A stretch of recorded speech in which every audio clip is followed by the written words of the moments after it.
This is a demo for our Part Sync application. The premise behind Part Sync is that you have two visual manufacturing databases that you want to sync the parts up in between the two of them. A lot of people might run into this if they're running under a global financials installation where they've got multiple manufacturing entities that they're trying to keep in sync. A few of the fundamentals of it is that it keeps track of which database created which part, but it also works with the idea that one of the databases is the authority over the other database unless the other database created a part. So let's start by showing you the settings for it, and then as we do a demo, that might be a little bit more clear about how that works. So if we go into the settings for the program, what you'll see is you provide a server name, username, password, obviously, and your two databases. So I have database 1 here. This is what I would consider to be the authority database. This is a situation maybe where you have a database over in another country or somewhere where you may not necessarily trust the users are creating parts correctly. This is the database that you want to be the most accurate one. And then this other database is the one that basically usually receives the new parts unless they create a part themselves, in which case they'll transfer over. And then lastly, we have a logging here. We keep track of every single thing that happens in this log file, so you can definitely go back and understand exactly what occurred. So to start off here, I'm going to log into my two different databases, and I'm going to create a part in each one of them so that we can basically see what happens.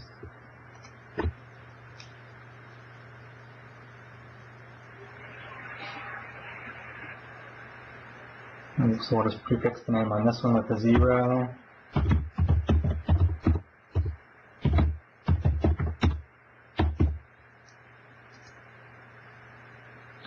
One thing I want to point out is the ownership of the part is actually implemented using a macro. So we have a macro on here called onSave, and what that macro does is it writes to UD1 the name of the database where this part was actually created in. If you're already using UD1 for something else, that can actually be tweaked to point to whatever field you want it to point to. Basically, inside the macro, you can change which field it writes to, and then it's a minor tweak to the store procedure that this thing runs off of to make it read a different field. So that's not a big deal if that's the situation you're under. I'm going to log into my other database.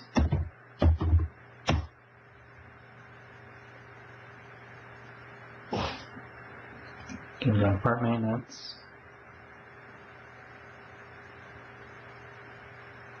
And I'll prefix this one with a 1.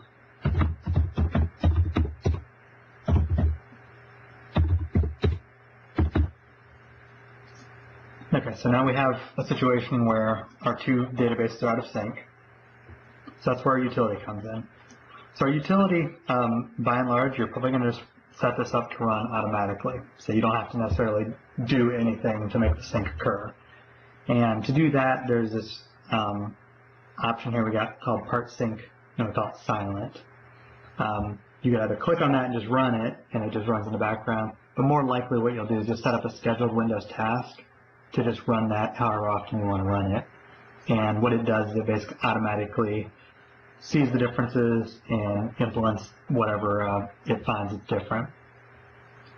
But usually when you're maybe setting it up, you'll want to use this preview data option instead, which gives you an interactive GUI to actually see what it's going to do.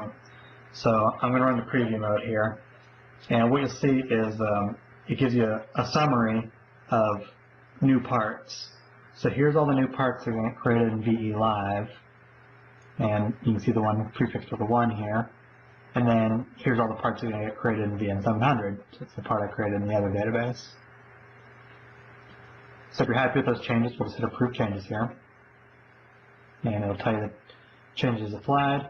And you can see the log file if you want to view the details.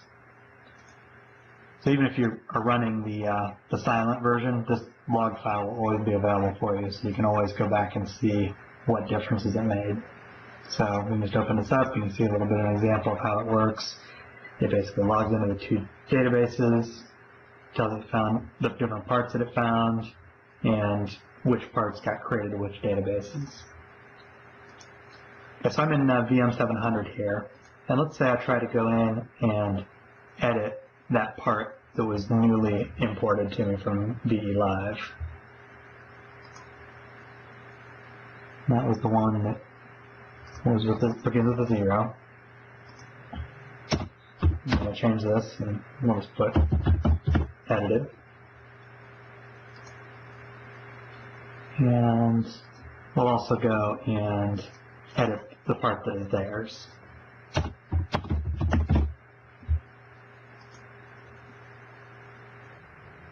You're going to see next time that part sync would run,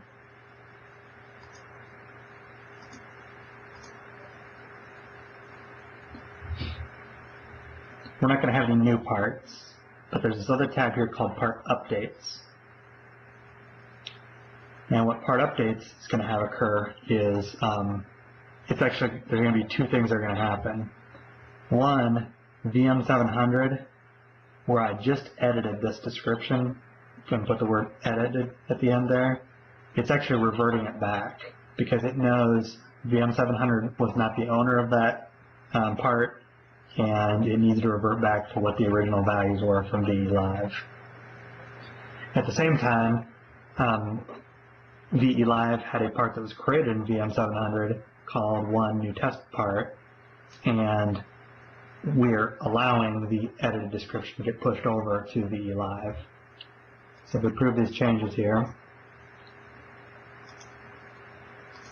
and let's load them back up. We're still in VM700 here, so what we should see is it's the part that it owns should still have its edit intact.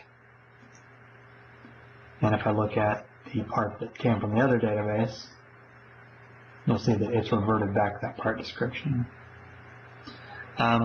We basically sync up any of the fields that you're going to see on the screen here, so it's very smart about everything that it does there. Let's go ahead and log into the VE Live database and look at its parts now.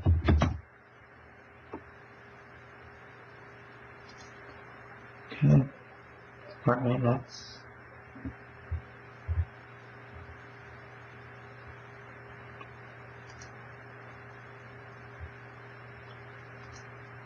If we look at the part that it created, see we haven't taken the edit that came from the other database because VE Live owns this part.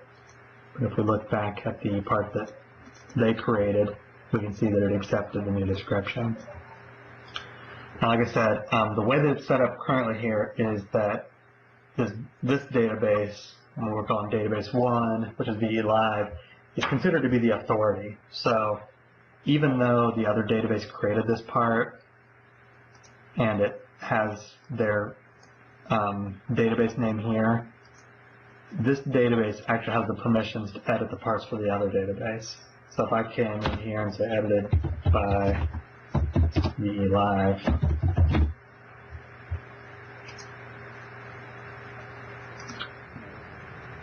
ability,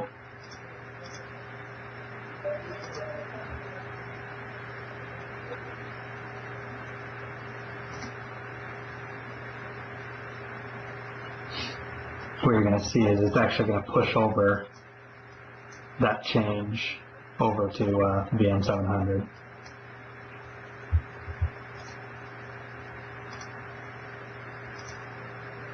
Let's go look at that database.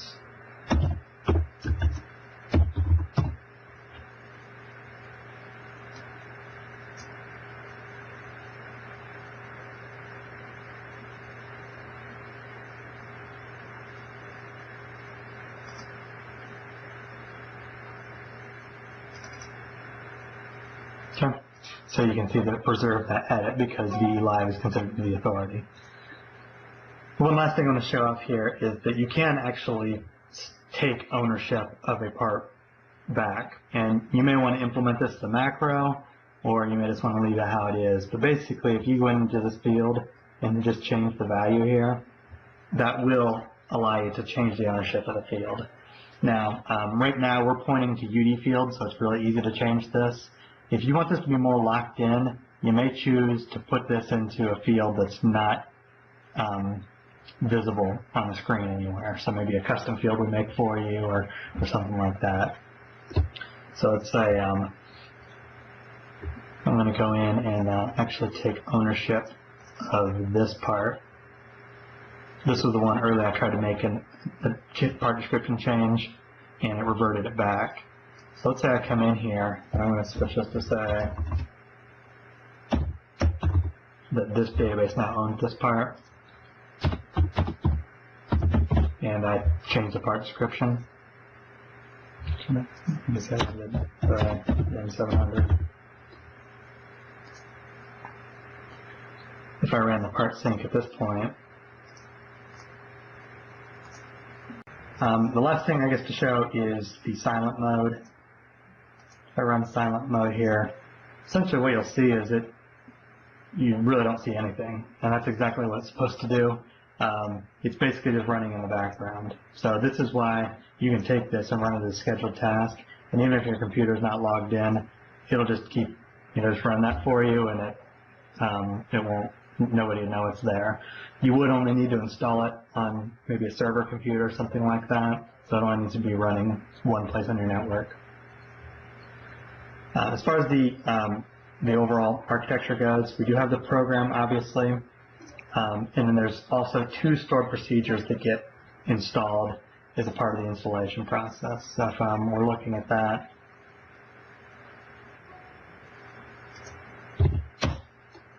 oops.